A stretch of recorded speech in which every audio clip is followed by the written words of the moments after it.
I suppose it was the respect my father and everybody had for Shackleton. They were prepared to join in whatever was happening, whether it be scrubbing the floor. And I think Shackleton himself, with his Irish background and ability to communicate and join in, made everybody feel that they were one. It was a team and not a them and us situation.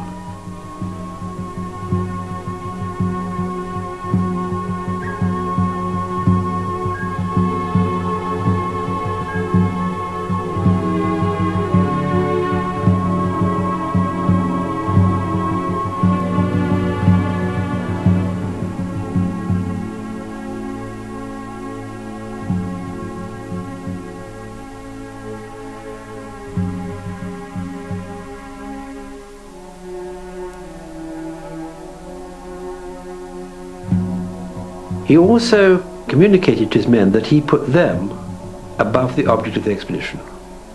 The object was great, but they were more important. Frank Wild, the second in command, knew Shackleton's concern for his men's welfare better than anyone else. He had been with him in 1909, when, running low on supplies, the boss gave up the pole in order to save his party from certain death. One night, when both men faced starvation, Shackleton forced on Wild a share of his own meager rations. I do not suppose that anyone else in the world can thoroughly realize how much generosity and sympathy was shown by this. I do. By God, I shall never forget it. To protect his crew, Shackleton was prepared to act forcefully. Sailors complained that they were being bullied by the boatswain, John Vincent, a heavyweight wrestling champion. Vincent was summoned to Shackleton's cabin. He left, demoted.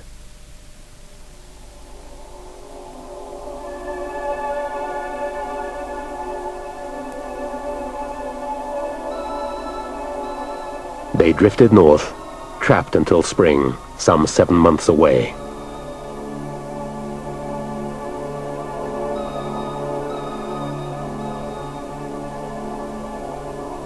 The floating landscape, convulsed into pressure ridges, became difficult to negotiate.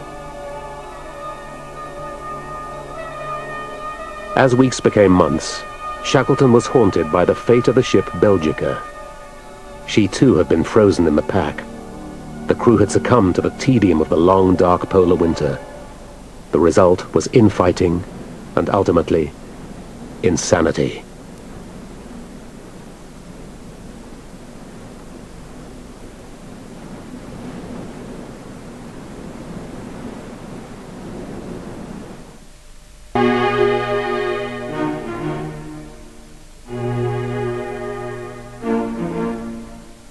The 1914 Trans-Antarctic expedition had planned to be the first Britons to make extensive use of dogs.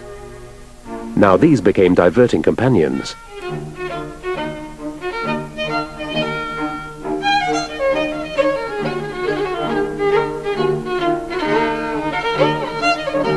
Hurley was characteristically proud. A few words about my dogs. Shakespeare, alias as Tachko, the Holy Hound and Bug Whiskers, is a magnificent animal, somewhat resembling an English sheepdog. He is a noble creature, dignified in gait, master of the team in battle, and a leader in canine sagacity. A good leader will ferret out the best track through rough and broken country, will not allow fights in the team, or indulge in capricious antics. A team of 9 dogs can haul about 1,000 pounds. My team is one of the best.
An interesting event occurred, the birth of 4 puppies. Tom Crean, the Irish giant, became their foster father. The puppy's antics captivated the entire ship's company.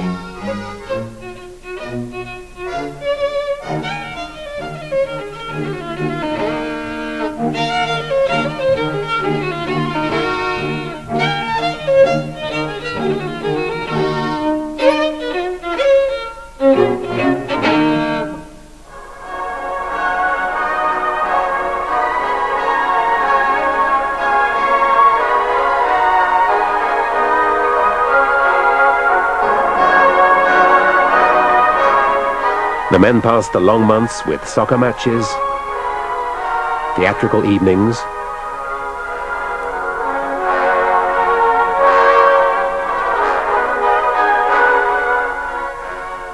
with weekly gramophone concerts.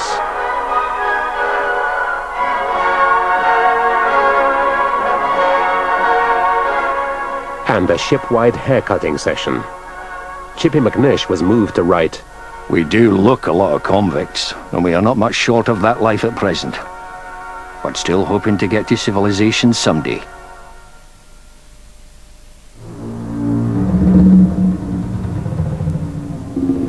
By May, they'd been stuck for over 3 months. The sun disappeared beneath the horizon, leaving days dark as night until the end of winter.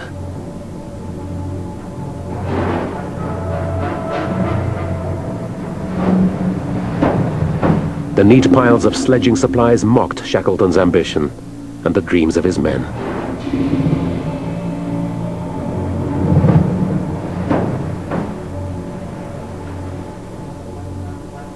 Meanwhile, ominous forces were at work.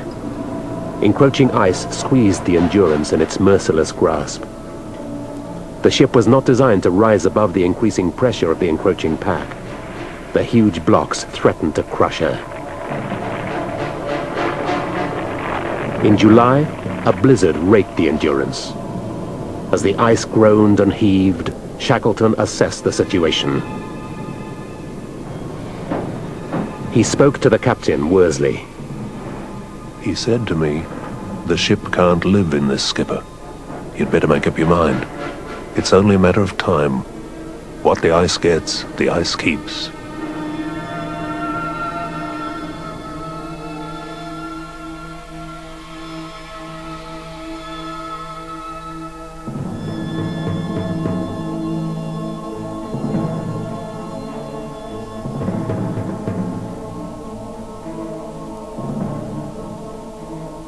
As winter turned to spring, the ice's assault continued.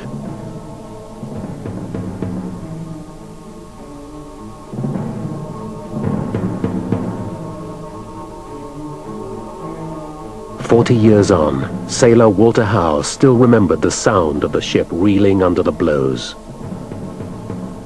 The ice got her under the starboard quarter and lifted her bodily, as it were.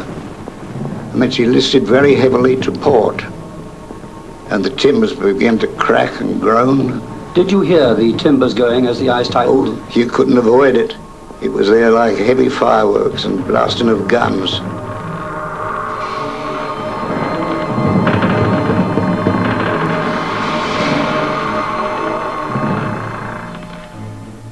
Together, Shackleton and Wild surveyed the ice damage.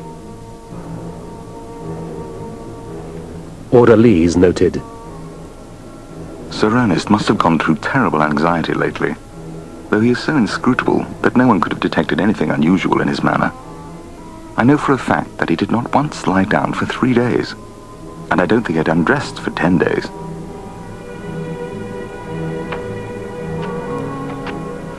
The men made desperate efforts to cut the ice away from the ship. Even the usually stoic carpenter McNish was shaken. There were times when we thought it was no possible the ship could stand it. Everyone got our warm clothes put up in as small a bundle as possible. I have placed my loved one's photos inside Bible.